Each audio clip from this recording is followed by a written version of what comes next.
To understand why stablecoins exist, we must go back to the early days of digital assets and the volatility that defined them.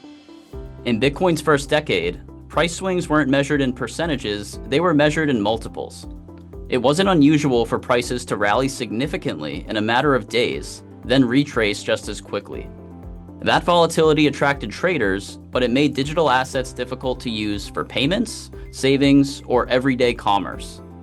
If you were paid in Bitcoin in 2013 or even 2017, your purchasing power could change overnight. For many users, that made assets like Bitcoin unreliable as a medium of exchange, even as it gained traction as a store of value.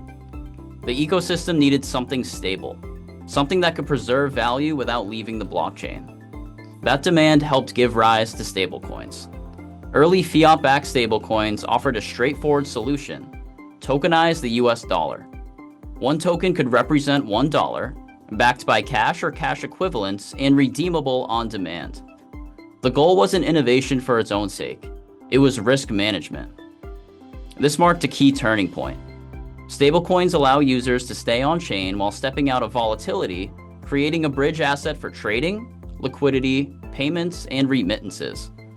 Over time, they evolved from a trading tool into core infrastructure, enabling faster settlement, global dollar access, and capital mobility, particularly in regions with unstable currencies.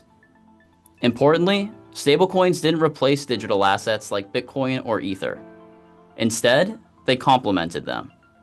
By separating payment stability from price discovery, stablecoins made it easier for digital asset markets to scale. Today, stablecoins are no longer just a response to volatility.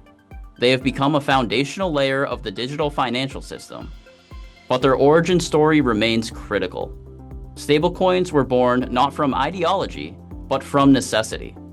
Volatility created demand, and stablecoins filled the gap. In many ways, stablecoins are the quiet infrastructure that helped make the modern digital asset economy possible.